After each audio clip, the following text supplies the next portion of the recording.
Welcome to our channel wow foods and blogs. ఈ రోజు నేను మీకు వాక్కాయ పప్పు చూపించబోతున్నాను.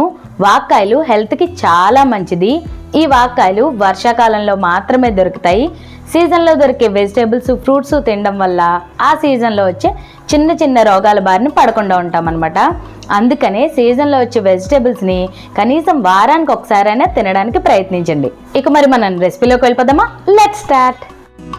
ముందుగా ఒక చిన్న గ్లాస్ కందిపప్పును తీసుకుని 2 సార్లు శుభ్రంగా కడిగి ఒక గ్లాసుకి 2.5 గ్లాసులు నీళ్లు పోసి 1 స్పూన్ నూనె వేసి 3 నుంచి 4 విజిల్స్ వచ్చేంత వరకు ఉడికించుకోవాలి.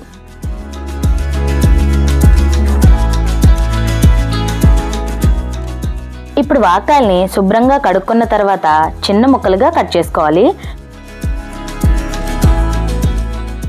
లోపల గింజ ఉంటుంది, తీసి ముక్కలుగా కోసుకోవాలి.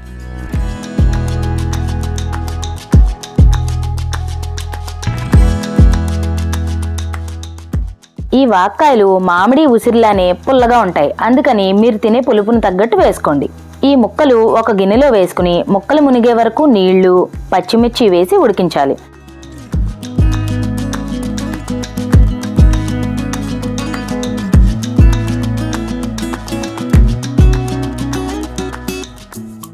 వాక్కాయలకి పాలుగారే తత్వం ఉంటుంది, అందుకని డైరెక్ట్గా పప్పులో వేసి ఉడికించకుండా ఇలా విడిగా ఉడికించి వేస్తే ఆ పప్పు రుచి బాగుంటుందని మా అమ్మ చెప్తుంది.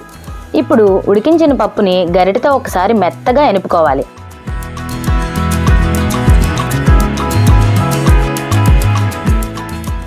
వాక్కాయలు మెత్తగా ఉడికిపోయాక నీటితో పాటే పప్పులో వేసుకోవాలి.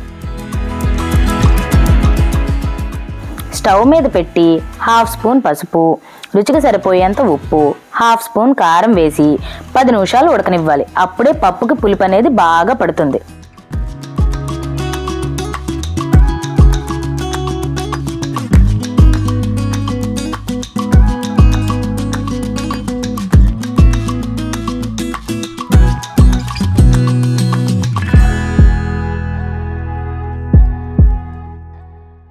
పప్పుకు పోపు కోసం బాండీలో 2 స్పూన్స్ నూనె వేసి కాగాక వెల్లుల్లి రేకలు, 1/2 స్పూన్ ఆవాలు, 1/2 స్పూన్ జీలకర్ర, కొద్దిగా మెంతులు వేసి వేగనివ్వాలి. ఇలా ఎర్రగా వచ్చాక 2 ఎండుమిరపకాయ ముక్కలు వేసి కొద్దిగా ఇంగువ, కరివేపాకు వేసి వేయించి పప్పులో కలుపుకోవాలి.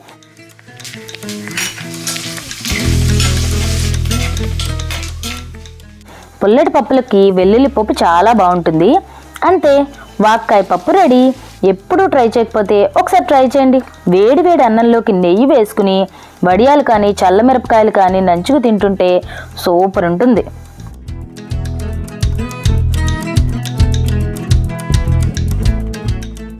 వీడియో నచ్చినట్లయితే లైక్ చేయండి, షేర్ చేయండి.